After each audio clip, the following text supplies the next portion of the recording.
Assalamualaikum warahmatullahi wabarakatuh. Salam cinta, tetap tebarkan cinta di mana-mana. Sahabat Tira Cinta dimanapun panjenengan berada, ini doa terbaik untuk panjenengan semuanya.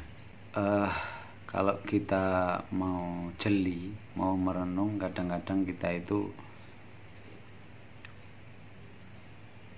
adalah yang namanya perasaan sombong gitu. Walaupun kadang-kadang kita dalam posisi kita duduk diam, kita mendengarkan orang berbicara, itu terkadang-kadang rasa sombong, merasa lebih tahu, merasa lebih dari lawan bicara kita itu terkadang-kadang itu muncul dan bisa kita rasakan. Padahal kita juga sudah sering bersujud lah, katakanlah bersujud di hadapan Allah dalam ibadah kita. Nah, tapi kok bibit-bibit itu masih ada gitu ya. Ya namanya juga manusia kan gitu. Ini barangkali penjelasan dari beliau, yaitu Buya Syakur, tentang hakikat dari sujud itu mudah-mudahan bisa menjadi bahan renungan untuk kita. Semoga bisa diambil manfaatnya. Matur suwun sudah selalu setia dengan channel kami Tira Cinta. Kurang dan lebihnya mohon maaf. Monggo kita simak bersama-sama, kita belajar bersama-sama. Matur suwun, rahayu, wassalamualaikum warahmatullahi wabarakatuh. Ada yang dari Jember, dari Pak Rudi Hartono, Jember. ya, dari Jember. Kemudian yang berikutnya ada dari Ibu Nur Hayati di Cirebon. Pertanyaannya mirip-mirip nih Bu ya. Kalau begitu saya akan sampaikan dua-duanya Bu ya. Assalamualaikum warahmatullahi wabarakatuh Bu ya. Ada kata dalam puisi Bu ya, ketika engkau sudah bersujud, maka engkau takkan mampu lagi mengangkat kepalamu. Ya. Apakah seseorang yang sudah sujud hati dan pikirannya, maka dia sudah tidak sanggup lagi menghitung nikmat dan kebesarannya Allah? Kebesaran Allah, kehebatan Allah, betul. Ya, persoalannya kalau orang sujud mah semua juga bersujud, tapi kan kepalanya yang bersujud, hatinya nggak pernah bersujud. Kalau orang hatinya sudah bersujud, dia tidak akan berani mengangkat kepala. Ya, karena akan dia telah melihat kehebatan Allah.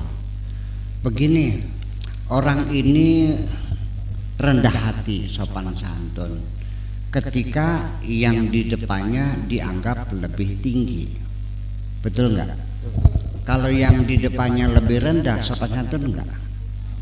Berarti sopan santunnya artifisial, dibuat-buat. Kita selalu saja merasa kagum melihat orang kaya raya. Kita sering terkesima melihat kecantikan seorang wanita. Mungkin kita terbelalak melihat kesaktian orang. Selagi orang itu belum pernah melihat kehebatan Allah, masih ada yang dikagumi selain Allah. Itu aja persoalan. Kalau dia sudah tahu hebatnya Allah, tidak ada yang dikaguminya semuanya itu. Itulah persoalannya. Jadi ya, sebenarnya kapan hati kita bersujud? Ketika kita bisa sudah melihat kebesaran Allah itu. Betapa artinya kita tidak ada artinya. Sekali lagi kita bawa ke alam semesta. Ibu-ibu, bapak-bapak di dalam majelis taklim ini menempati satu titik terkecil di dalam bumi ini. Ketika kita keluar dari bumi, kita ke Saturnus saja, maka bumi kita hanya sebesar kelenteng. Kelenteng itu bijinya kapuk, di samping matahari yang besar sekali. Begitu kita menjauh sampai ke Neptunus, sampai ke Uranus, atau di bintang yang lain, maka matahari kita sebesar kelenteng, buminya nggak kelihatan. Begitu kita melihat di galaksi yang lain, matahari yang satu juga tidak kelihatan. Di mana dirimu itu? Masih merasa besar juga? Enggak. You are nothing. You are nothing. Kau itu nggak ada apa-apanya, kentutnya aja nggak ada. Iya. Dulunya nggak ada. Jadi ketika orang masih merasa bangga dan sombong dengan dirinya, dia tidak tahu posisi dia di dunia sebagai apa. Engkau itu tidak ada apa-apanya kok.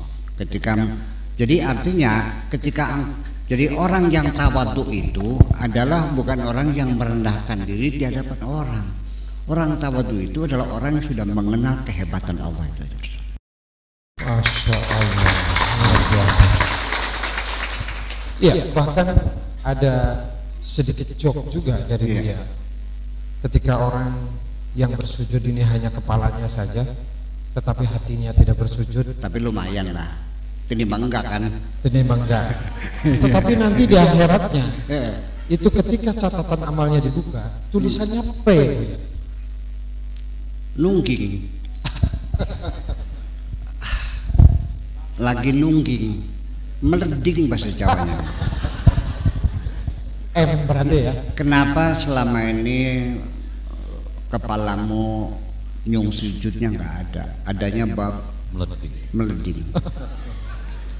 Lalu engkau akan bertanya kepada malaikat, malaikat mana sujudku? Kau meleding. Kata malaikat, yang kau lakukan bukan bersujud tapi lagi meleding.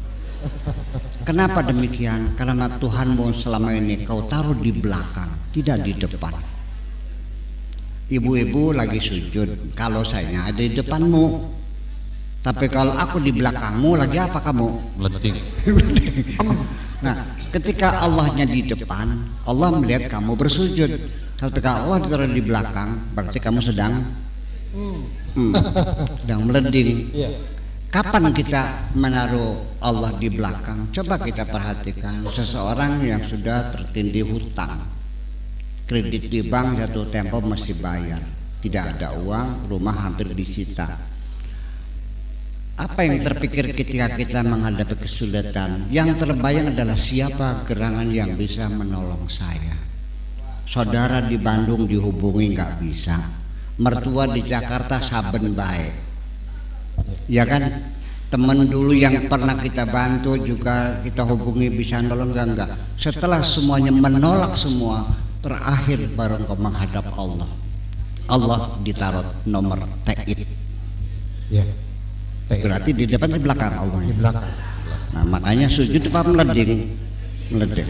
Makasih. Luar biasa.